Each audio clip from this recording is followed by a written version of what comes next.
स्वागत है आपका अपने channel all is one exam में। अगर आप क्लास में पहली बार नहीं आए हैं तो आपको पता होगा कि हम बीएड फर्स्ट ईयर के बाल्यावस्था एवं अभिवृद्धि विषय के क्वेश्चंस को कर रहे हैं, जिसकी पहले क्लासेस हो चुकी हैं। अगर आप नए हैं तो प्लेलिस्ट में जाकर के उन क्लासेस को ज़रूर से देखिएगा। तो आइए हम आज की क्लास स्टार्ट करते हैं। नैतिकता शब्द की उत्पत्ति लैटिन भाषा के किस शब्द से हुई है?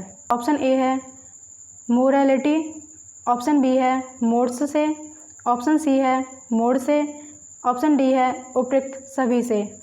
मोरल का मतलब होता है कि नीति के अनुसार जो आचरण हो वो होगा नैतिक। आप आंसर करिए, इसमें आपका आंसर क्या रहेगा?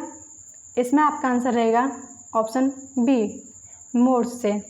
नेक्स्ट है the moral judgements of the child पुस्तक के लेखक कौन है? आंसर करिए, इसमें आपका आंसर क्या रहेगा? इसमें आपका आंसर रहेगा ऑप्शन नंबर बी जीन पियाजे। नेक्स्ट है समूह के नैतिक कोड के अनुसार व्यवहार करना ही नैतिक व्यवहार है। ये परिभाषा किसने दी है? जॉर्ज गुरविच ने, या बी हरलॉक ने, या जीन पियाजे ने, ऑप्शन डी कोहलबर्ग ने। आंसर करिए, ये परिभाषा किसकी है? ये परिभाषा हरलॉक महोदय की है। नेक्स्ट है नैतिकता अत्यधिक गत्यात्मक, रचनात्मक तथा रूढ़वादी तत्वों का विशेष विरोध करने वाली होती है, ऐसा किसने कहा है? हरलॉक ने, लॉरेंस कोहलबर्ग ने, या जॉर्ज गुरविच ने, या क्रो ने। आंसर करिए, इसमें आपका आंसर क्या रहेगा? इसमें आपका आंसर रहेगा ऑप्शन सी जॉर्ज गुरविच ने। नेक्स्ट है नैतिक विकास का सिद्धांत किसने दिया है? जीन पियाजे ने, ऑप्शन बी कोहलबर्ग ने, ऑप्शन सी हरलॉक ने, ऑप्शन डी सोरेनसन ने। आंसर करिए, इसमें आपका आंसर क्या रहेगा? इसमें आपका आंसर रहेगा ऑप्शन बी कोहलबर्ग ने नैतिक विकास का सिद्धांत दिया है। नेक्स्ट है नैतिक विकास की कितनी अवस्थाएं हैं? ऑप्शन ए है 4, ऑप्शन बी है 3, ऑप्शन सी है 2, ऑप्शन डी है 5। नैतिक विकास की जो अवस्थाएं हैं वो हैं 3, और अगर आपसे चरण पूछे जाएं यानी लेवल पूछे जाएं तो वो होते हैं 6। इन्होंने प्रत्येक अवस्था को 2-2 भागों में विभाजित किया है। आइए अगले क्वेश्चन पर चलते हैं। यूरोप के हिंज नामक व्यक्ति तथा उसकी पत्नी का उल्लेख किस विषय को समझाने के लिए कोहलबर्ग ने किया है? आप आंसर करिए और ये भी बताइए आपने ये पढ़ी है कि नहीं ये स्टोरी। अगर आपने ये स्टोरी नहीं पढ़ी है तो हम ये बता देते हैं। हिंज नाम के व्यक्ति की पत्नी जो है बीमार हो जाती है, और जो फार्मासिस्ट होता है जिसके पास उसकी दवा होती है वो अपनी दवाई के 10 गुने पैसे हिंज से मांगता है, जो हिंज के पास होते ही नहीं है। तो हिंज क्या करता है? हिंज उसकी दुकान को जो है तोड़ देता है, यानी जहाँ दवा रखी होती है उस दवा को वहाँ से चुरा लेता है। वो ये नहीं सोचता कि जब वो चुराएगा तो वो चोर होगा तो उसे पकड़ेगा कौन? पुलिस पकड़ेगी तो वो जाएगा कहाँ? जेल। तो वह एक नैतिक तर्क देता है इसके लिए, क्या कि पत्नी की जान बचाना ज़रूरी है उसके लिए, ना कि जेल में जाना उसके लिए बुरा नहीं है। अगर वो अपनी पत्नी की जान बचा पाता है तो जेल में जाना उसके लिए बुरा नहीं है। तो आप इसका आंसर करिए। इसका आंसर रहेगा ऑप्शन बी नैतिक विकास। नैतिक विकास के लिए कोहलबर्ग ने जो है यूरोप नाम के जो हिंज व्यक्ति है इसकी स्टोरी दी हुई है। आइए अगले क्वेश्चन पर चलते हैं। नैतिक विकास की अवस्था है, इसमें आपकी अवस्थाएं पूछी गई हैं। ऑप्शन ए है प्राक रूढ़िगत नैतिकता का स्तर, बी है रूढ़िगत नैतिकता का स्तर, सी है उत्तर रूढ़िगत नैतिकता का स्तर। बताइए नैतिक विकास की कितनी अवस्थाएं हैं? आप ये पहले ही जान चुके हैं, ये तीनों ही नैतिक विकास की अवस्थाएं हैं। प्राक रूढ़िगत नैतिकता का स्तर को बोलते हैं प्री कॉन्वेंशनल स्टेज, और रूढ़िगत नैतिकता के स्तर को बोलते हैं कॉन्वेंशनल स्टेज, और तीसरी को बोलते हैं पोस्ट कॉन्वेंशनल स्टेज। पहली की जो एज है वो है 4 वर्ष से 10 वर्ष, और दूसरी की है 10 वर्ष से 13 वर्ष, और जो तीसरी है उसकी है 13 वर्ष से ऊपर की। और प्रत्येक स्तर को इन्होंने 2-2 भागों में विभाजित किया है, जिसमें से इसकी जो पहली स्टेज है उसे क्या कहते हैं? उसे कहते हैं दंड एवं आज्ञा पालन। और जो दूसरी स्टेज है उसे कहते हैं आत्म अभिरुचि और प्रतिफल एटीट्यूड। ये दोनों प्री कन्वेंशनल स्टेज में आती हैं। तीसरा है अच्छा लड़का अच्छी लड़की, और चौथा है कानून एवं व्यवस्था उन्मुखता। ये जो है कन्वेंशनल स्टेज में आते हैं। और पांचवा है सामाजिक समझौते की अवस्था, और छठा है सार्वभौमिक अवस्था यानी यूनिवर्सल स्टेज। ये जो है उत्तर रूढ़िगत नैतिकता का स्तर है। आइए हम अगले क्वेश्चन पर चलते हैं। आपका अगला क्वेश्चन है प्राक रूढ़िगत अवस्था में नैतिक विकास का स्तर कैसा होता है? ऑप्शन ए मध्य स्तर का, ऑप्शन बी निम्न स्तर का, ऑप्शन सी उच्च स्तर का, ऑप्शन डी उच्चतम स्तर का। आंसर करिए। इसमें आपका आंसर रहेगा निम्न स्तर का। प्री कन्वेंशनल स्टेज में जो नैतिक स्तर लो लेवल का होता है। आइए अगले क्वेश्चन पर चलते हैं। अगला क्वेश्चन है रूढ़िगत नैतिकता अवस्था में नैतिक विकास का स्तर किस लेवल का होता है? ऑप्शन ए मध्य लेवल का, ऑप्शन बी निम्न स्तर का, ऑप्शन सी उच्चतर स्तर का, ऑप्शन डी उच्च स्तर का। आंसर करिए। इसमें आपका आंसर रहेगा ऑप्शन ए। कन्वेंशनल जो स्टेज होती है उसमें नैतिकता का स्तर जो है मिडिल ही होता है। नेक्स्ट है किस अवस्था में नैतिक निर्णय आंतरिकृत मानकों द्वारा नहीं होते वरन दूसरे व्यक्तियों के मानकों से निर्धारित होते हैं?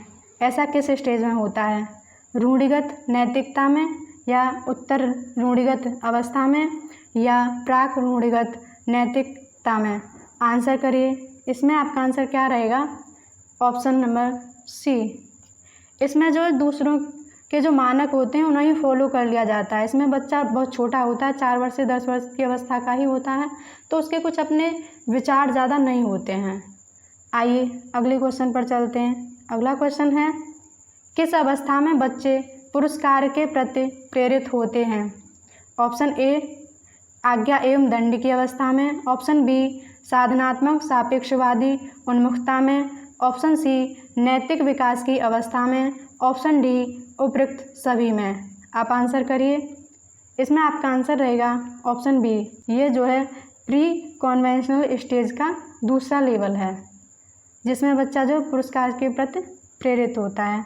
आइए अगले क्वेश्चन पर चलते हैं। अगला क्वेश्चन है आपका रूढ़िगत स्तर का आयु वर्ग क्या है? ऑप्शन ए 4 से 10 वर्ष, ऑप्शन बी 10 से 13 वर्ष, ऑप्शन सी 2 से 4 वर्ष, ऑप्शन डी इनमें से कोई नहीं। आप आंसर करिए। आंसर रहेगा आपका 10 से 13 वर्ष। कन्वेंशनल स्टेज जो है 10 से 13 वर्ष तक की अवस्था है। नेक्स्ट है अच्छा लड़का या अच्छी लड़की अवस्था होती है। ऑप्शन ए है प्राक रूढ़िगत नैतिक स्तर, ऑप्शन बी है रूढ़िगत नैतिक स्तर, ऑप्शन सी है उत्तर रूढ़िगत स्तर, ऑप्शन डी है उपयुक्त सभी। इसमें आपका आंसर क्या रहेगा बताइए? इसमें आपका आंसर रहेगा ऑप्शन बी कन्वेंशनल स्टेज। ये जो है आपको इंग्लिश में पता होना चाहिए, क्योंकि हिंदी में ना इनके कई नाम हैं और जो याद रखना भी थोड़ा मुश्किल हो जाता है। अगर इंग्लिश में याद रहेगा तो पेपर तो वैसे भी बाइलिंगुअली आता है, तो आप अच्छे से वो वहाँ जो है कर सकते हैं। आइए अगले क्वेश्चन पर चलिए। अगला क्वेश्चन है सामाजिक अनुबंध उन्मुखता होती है। ऑप्शन ए उत्तर रूढ़िगत स्तर, ऑप्शन बी प्राक रूढ़िगत स्तर, ऑप्शन सी रूढ़िगत स्तर, ऑप्शन डी इनमें से कोई नहीं। आप आंसर करिए।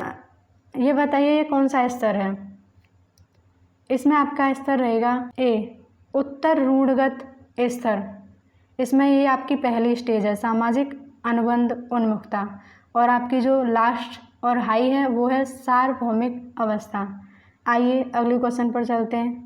अगला है शैशवावस्था में बच्चे द्वारा दूसरे बच्चे से खिलौना छीन लेना किसका उदाहरण है?